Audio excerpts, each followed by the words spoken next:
Bismillah, vazhdojmë me Medinën e Resulullahit sallallahu alaihi wasallam, shenjat dhe vendet e Medinës, mealimu fiha. Xhamia Muhammedit sallallahu alaihi wasallam. 2. Mesgjidu Quba, Xhamia Kubas. 3. Kodra Jebel Uhud, mali Uhud, ku ndodhet në veri perëndim xhamisë së Resulullahit sallallahu alaihi wasallam. Pra ai male i kodër quhet Uhud, për shkak se është i vetmum mes maleve tjera. Ky është një mal ku ka ndodhur afër aty betejë e Uhudit. Muhamedi sallallahu alaihi wasallam na tregoi po ashtu tha se muslimant e duan Uhudin. Dhe Uhudi ky mal i don ata. Resulullah i tha, hadha jebelun yuhibbuna wa nuhibbuhu. Kjo është pra një mal që na do dhe na e duam ato. Pastaj prej vendeve të rëndësishme është edhe Wadi al-Aqiq, pra lugin e Aqiq. Kjo lugin pra shtrihet në jug të Medinës dhe aty ndodhet pra mikati edhe Dhul Khulejf. Muhamedi sallallahu alaihi wasallam tha se kjo lugin, ky vend është i bekum. Omer ibn Khattabi radiallahu anhu na tregon hadithin, thot Gjibrili e ka gjet pejgamberin sallallahu alaihi wasallam, pra duke ardhur natën. Dhe Resulullah i thot, më tha, falun këtë lugin bekum. Falo këtë lugim bekum dhe thuaj umra është si haxhi. Transmeton hadithin Imam Buhariu. Tjetër që duhet të veçojmë është se vlera e vdekjes në Medinë. Muhamedi sallallahu alaihi wasallam ka tregu se kush vdes në Medinë, pra është besimtar, do ta ketë ndërmjetësimin e Muhamedit sallallahu alaihi wasallam në ditën e gjykimit. Për këtë, pejgamberi sallallahu alaihi wasallam ka inkuraju që ndrojnë dhe të vdesin Medina. Men istatha minkum an yamuta bil Medina falyamut biha, fa inni ashfa'u lahu wa ashhadu lahu. Pra kush prej jush mund vdes, ndroj jetë Medinë, le vdes, sepse unë jam ndërmjetës dhe dëshmitar për te. Edhe Omer ibn Khattabi radiallahu anhu luftonte që Allahu t'i jepte vdekjen Medine, duke thënë, Allahumma rzuqni shahadatan fi sabilike waj'al mauti fi baladi rasulik. O Allah, ma jep shahid llokun në rrugën tënde dhe mbon që unë të vdes në qytetin e pejgamberit tënd. Po ashtu, të themi edhe disa fjalë shkurt dhe qartë pra vlera e xhamisë së Muhammedit sallallahu alaihi wasallam. Allahu e ka veçu xhamin e Resulullahit me shumë mirësi, duke përfshi. Në një është ndërtu nga vet Muhammedi sallallahu alaihi wasallam kjo xhami. Xhamia e pejgamberit sallallahu alaihi wasallam pra është njëra prej 3 xhamive që janë ndërtu nga vet pejgambert e Allahut. Xhamia pra Mesgjidul Haram Kabe është ndërtu nga Ibrahimi alayhis salam.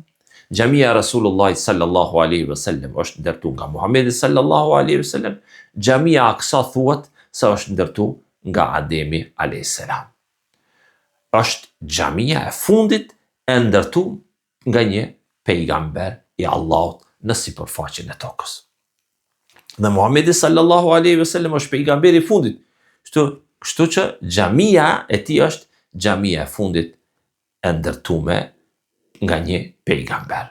Resulullah sallallahu alaihi wasallam ka thonë, fa inni akhirul anbiya wa inna masjidi akhirul masajid. Unë jam i fundit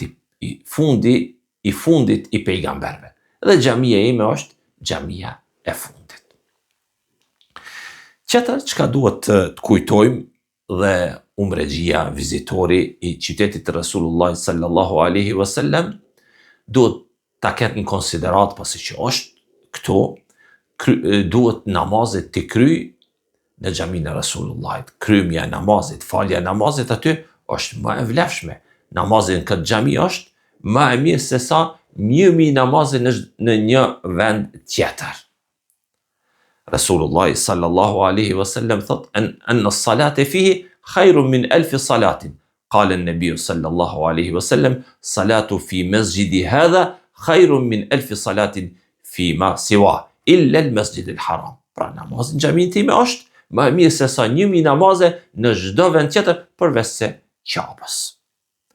Tjetër që duhet kujtojmë është një nga 3 xhamit për të cilat është leju të udhëtosh për të vizituar. Pra, e vetë një xhamia Rasulullah është prej atyre xhamive që ti merr rrugën ka stile për me vizitu këtë xhami.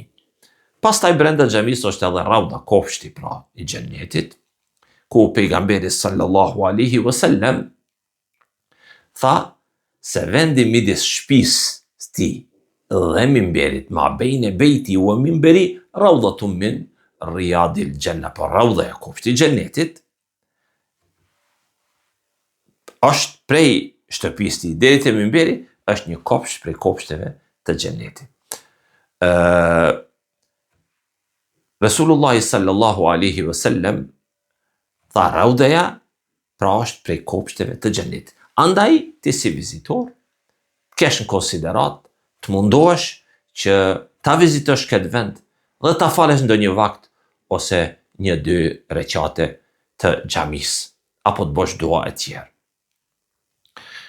Tjetër që duhet ne të kujtojmë se ky kopsht i xhennetit, për këtë kopsht xhennetit pejgamberi alayhis salatu wassalam ka thonë: "Idha marartum bi riyadil janna fartau." Qalu sahab, "Wa ma riyadul janna?" Qalu hilaq adh-dhikr. Pra kur kaloni pranë kopshteve të xhennetit, përfitoni prej tij, dhe pejgamberi sallallahu alaihi wasallam përshkruan se janë hallkat e ilmit, dijes, nxënjes Kur'anit, hadithit Rasulullahit sallallahu alaihi wasallam. Këto ishin pra disa mësime lidhje me brenda për raudhën. Po ashtu edhe mimberi i Rasulullahit sallallahu alaihi wasallam ka thonë për mimberin: "Wa mimberi ala hawdi."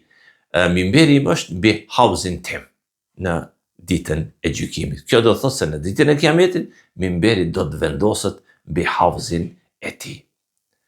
Duhet kemi konsiderat edhe disa mësime tjera dhe udhëzime lidhje me xhamin e Rasulullahit sallallahu alaihi wasallam, kopshtin e xhennetit, kujdesi i faljes namazeve aty dhe sa ma tepër, sa ma shumë me e kalu kohën brenda xhamisë pejgamberit sallallahu alaihi wasallam.